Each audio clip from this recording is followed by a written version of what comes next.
alam nyo, etong kinakataka ko nagulat ako. Kasi kami naman nag-cooperate. Di ba sabi ko, out of respect to the institution, may sabida, pumunta kami. Ang gusto po nilang gawin, ibukod ng isa-isa sa kanya-kanyang mga kwarto ang bawat isang subject ng sabina at tanungin. Hindi po pwede yun. Now we are trying to get statements na maaring self-incriminatory. Maari kasi I insist, wala kaming tinatago. That papasok na yung right to remain silent dyan. Kasi, with respect to the Marines, ayoko naman pangunahan si Atty. Baligod. Pero yung sinasabi nila, with all due respect to our NBI friends, na hindi daw custodial interrogation yon, titignan daw nila yung credibility. Kung sabihin nila hindi credible, is that not a crime of perjury na sasabihin nila? Di ba? Kaya very suspicious po ito and very alarming itong ginagawa nila. Na isasabihin na nila, i-interviewin nila isa-isa. Alam naman nila, isa lang ang abogado ng 18. Sabi ko nga sa kanila, ano bang partisipasyon ng aking kliyente? He was not mentioned in the subpoena. Hindi naman siya inirereklamo. Sabi ko, kung talagang gusto nyo mag-imbestiga, bakit hindi nyo ipatawag? Yung itinuturo, ba't yung nagtuturo ang ipinatatawag nyo? At i-interview nyo isa-isa para bang sila gumawa ng krimen? Hindi po tama ito. This is a form of harassment, intimidation, and it intends to send a chilling effect to those na gustong magtestigo pa na kapag kayo nagtestigo, itong gagawin sa inyo. I-interviewin kayo, patatawag kayo, imbestigahan kayo na para bagang kayo na yung kriminal. Ang assertion ko kanina, ang sinasabi ko sa kanila, of course, sinasabi nga namin yung NBI ay isang respetadong institusyon at kami nananalig sa NBI. Pero ang tanong ko, kung ini-establish lang yung identity ng mga tao, de-establish nila. Kasi kung tatanungin nila yung mga tao, sabi nila kasi hindi, may karapatan kaming imbestigahan yung iba pang labas doon sa deputization. Sabi ko nga, indictment crime to Wala namang kaso itong mga taong to. Now, if you insist that there is a crime, dapat imbestigahan yung tinuturo nila sa affidavit dahil yun yung krimen. Di ba dalawa yung investigasyon na ginawa ng NBI dati, yung Napoles case at saka yung PhilHealth scam. So if that is the case, ipatawag nila yung tinuturo. Attorney Topacio also insisted on that. Sabi ko nga, kung magsasabi kayo ng tama at oo, na ipapatawag nyo si Sandro Marcos, ipapatawag nyo si Speaker Martin Romualdez, ipapatawag nyo si Pangulong Bongbong Marcos na nabanggit doon sa affidavit, yan, papayag kami sa totohanan at kabuwang investigasyon. Pero kung iimbestigahan yung mga tao na nagsalita, anong krimen doon? Anong krimen ang nagawa nila? At anong krimen para imbestigahan ng NBI? Pero with your indulgence, hindi po ba ang proseso po ng investigasyon, normally po pag may nagreklamo, kinukuha mo muna yung facts, lahat ng nagreklamo. Correct. After that, yung po mga inaakusahan yung susunod po ipapatawag. Correct. Dito po sa NBI. Correct. Would you agree na ito po yung preliminary step na gustong gawin ng NBI? So pagka ako pala nag-file sa korte, pag nag-file pala ako sa korte, tatanungin muna ng piskal, sino ka ba? May kaso ka ba? Ikaw ba ay kriminal? Ikaw ba ay kung saan ka nanggaling? Sino nagpopondo sa'yo? Hindi naman tatanong ng piskal yun Di ba? Sa investigasyon niya Ang iimbestigan niya yung krimen na sinasabi ko. Ngayon, batay doon sa krimen, yung mga kalaban, yung mga inakusahan na tumanggap ng pera, sila magsabi na ito walang kredibilidad, ito hindi totoo, ito hindi totoo. But for us to be investigated initially by the investigative body, yun ang mali. Kami na bigla ang may kasalanan. Nag-file ka sa piskal, nagreklamo ka, sinabi mo yung katotohanan sa pagnanakaw dito sa gobyerno, pagkatapos ikaw inimbestigahan, parang di ata tama. Excuse me lang, sasagutin ko si John, from a legal standpoint. Ganito po yung sinasabi mong proseso, ganito yung sinasabi pong proseso kasi. You file a complaint. Nag-allege ka ng mga krimen doon. Since that is an affidavit, meaning to say it is under oath, at nung isang araw pumunta rito yung notaryo at napatunayan niya, siya ay tunay na abogado, siya ay notaryo at humarap sa kanya yung 18 na mga nagsagawa ng affidavit. That entitles the affidavit to full faith and credit upon its face. Ano pong ibig sabihin yan? Kung walang kukontra dyan, yan na ang totoo. Sino ang dapat kumontra dyan? Yun bang piskal o yung NBI? Hindi po. Yung binabanggit. Tama. Ikaw ang magdefensa, ikaw ang magsabi, bakit hindi totoo itong sinasabi? Ito ay hindi totoo, ito kasinungalingan, ito, walang katotohanan nito. Bakit sila ang nag-establish kung meron o walang katotohanan? Again, an affidavit duly sworn before a notary public is entitled to full faith and credit upon its face. Paniwalaan mo muna yan. Patawag mo muna yung kabila. Pag napatunayan ng kabila na walang katotohanan, saka mo i-dismiss. Hindi yung ikaw ang bubusisiin mo yung complaint. Hindi po ganun yun. You're questioning the process, sir. Yes, the process kasi sinasabi nila, the NBI has plenary powers. Meron. Ngunit, the powers of government are not limitless. Kailangan germane to the purpose. Ano bang purpose nito? Merong 18 nag-execute ng affidavit, may sinasabing krimen. You cannot go beyond that. To establish the identity, since this is a sensational case, fine. Sila ba? Are they who they say they are? Talaga bang naging Marines yan? Saan ba nakatira yan? Etc. etc. May asawa ba yan? Personal circumstances. But beyond that, you have to take that affidavit on its face at ipatawag mo yung kabila. Kanina hindi masagot agad eh. Kung di pa namin nakahon ni Kong Mike kung ipatatawag nila o hindi. Pwede ba naman yun? Ang pinatawag mo yung nag-complaint? Sinumpaan na yan? Ay, sorry, partner. No, it's go okay. ahead. Ang sinabi ko kay Attorney Raimundo kanina, can you imagine, you go through a budget deliberations, tapos makikita tong ganito, na yung resources ng government, ginagamit para sa ipag-imbestiga ng isang sinasabi niyong hindi namang krimen. Kasi sabi nila, establishing the identities. Kung iimbestigahan ninyo ang krimen, ipatawag ninyo yung mga itinuturo sa affidavit. Yan, pwede yan. Di ba? But if you will be wasting the resources of government, yung mga tao, investigasyon, intel report, lahat ng ginagawa, talagang hindi naman ata magana. Tinanong ako kanina, yung kotse ba, sinurveillance na nga nila Alam nila pero ito yung masama. Kung interesado tayo sa korupsyon, dapat doon tayo nakatutok. Huwag natin gamitin yung pondo ng gobyerno para sanggahan o protektahan yung mga na-involve sa korupsyon. So kung hindi kayo makikipagtulungan sa investigation, hanggat hindi pinapatawag yung mga inaakusahan ng mga former na sinasabi ng Marine? Hindi, makikipagtulungan kami sa investigasyon. Wala namang problema doon. Ang problema lang, ang sinabing deputization ng ombudsman dito, establishment of their identities. Di ba? Yun ang mga sinabi. And if I may quote directly yung sinabi ng Sabina.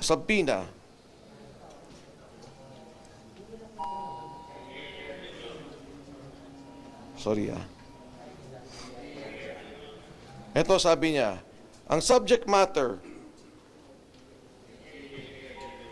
to provide relevant information on the investigation being conducted by this bureau in relation to the deputization to conduct background investigation and verification from the Office of the Ombudsman. Yun ang sinabi. Background investigation and verification. Yung sa GC ko po, meron pong kopya niyang sabina na yan. You can see for yourselves. Sorry, just to simplify, ang pagkakaintindi namin, ang ginagawa ng NBI, ina-check din nila yung credibility nga po kung nagsisinungaling ba, nag-aakusa. May I answer that, partner? Go. That is not the job of the NBI at this point. Katulad nga ng sinabi ko, entitled to full faith and credit. Hayaan nilang sumagot yung kabila, tignan nila kung sino mas credible. That is the time. Hindi ngayon. Unilateral pa lang ito, isa pa lang titignan mo agad. Hindi po, that's not how it works, ang ating sistema.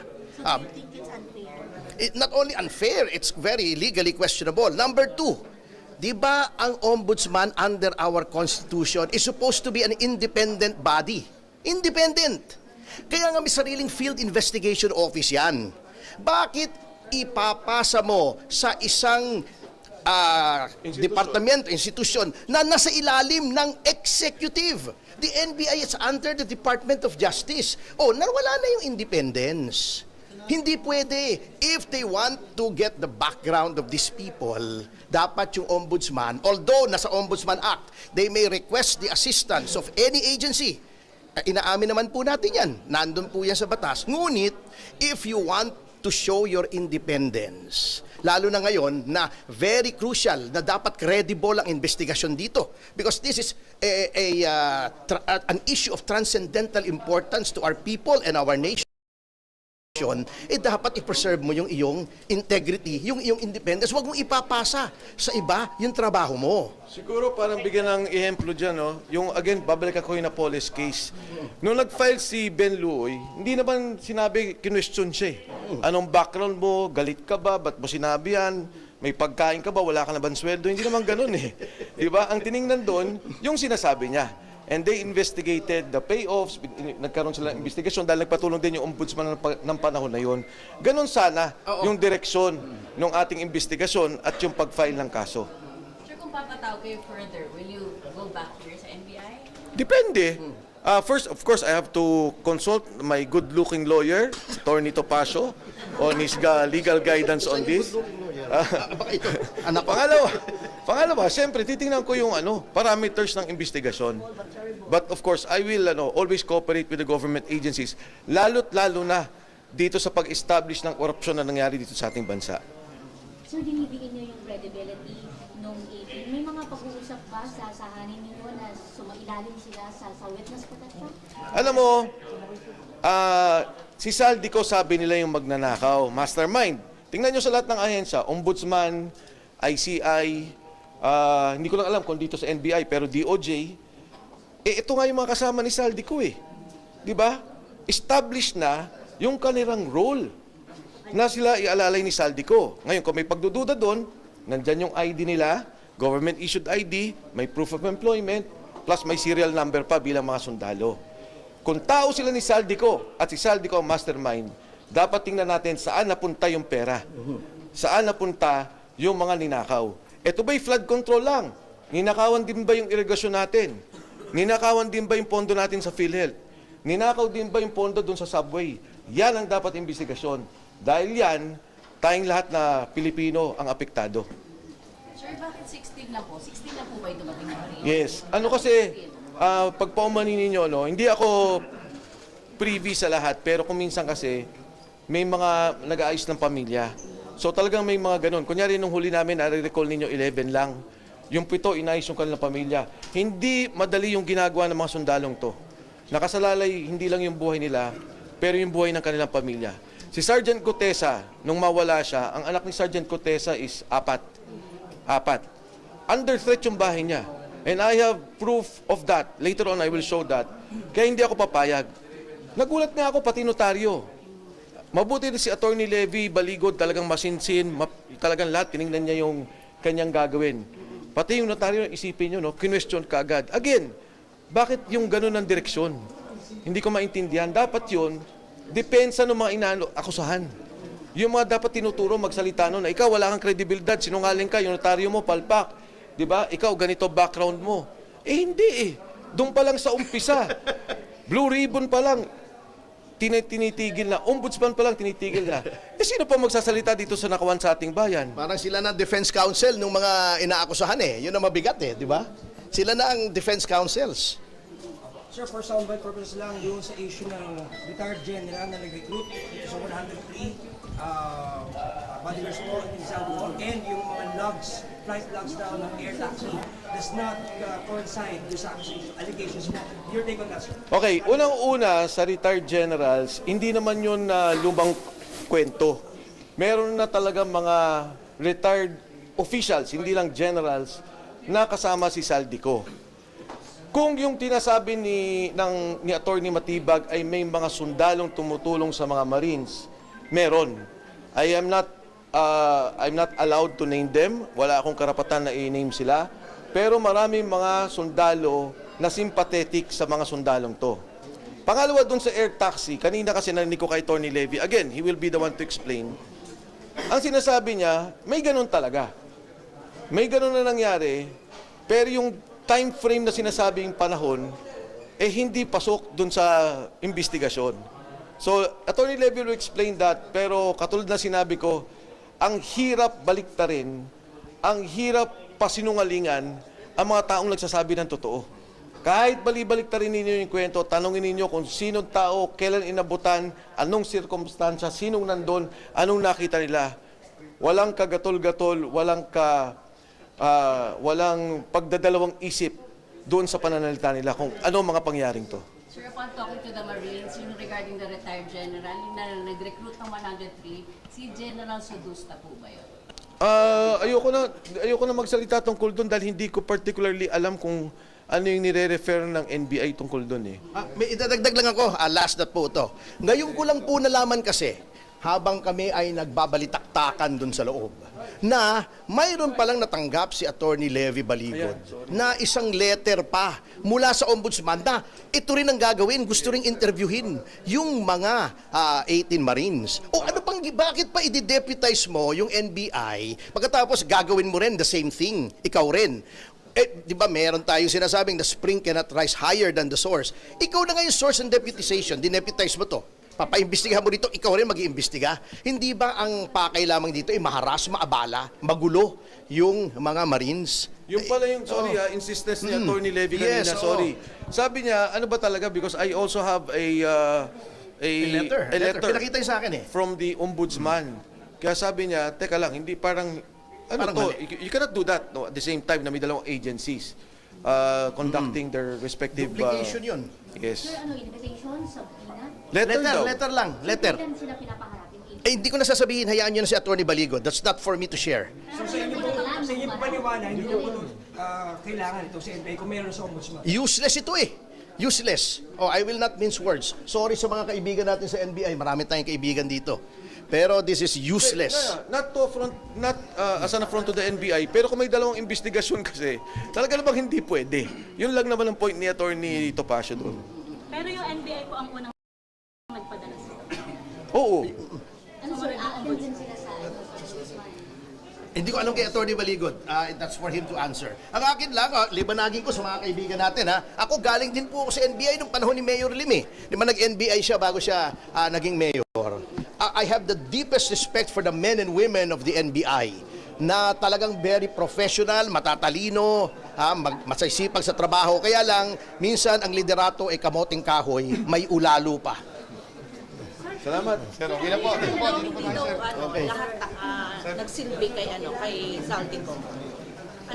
Wala naman problema doon eh. Dahil kasi may mga security na kay Saldico, nasa asawa, nasa mga anak, nasa mga lugar. Pero hindi naman immaterial yun because ang importante yung delivery ng pera. Lahat kasi sila iniikot-ikot sa delivery ng pera. Sir, ano yung nakalagay sa letter? Ba't sila pinapapunta ng ombudsman para i-establish ng kanilang credibility? Wala, hindi ko nakita eh. Nabanggit lang ni Attorney Levy.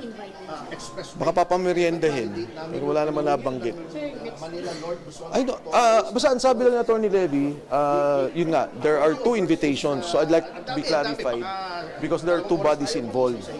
And there may be a duplication and in fact, conflicting. Baka magka-conflict sa investigation and there will be a problem. Salamat po. Thank you po.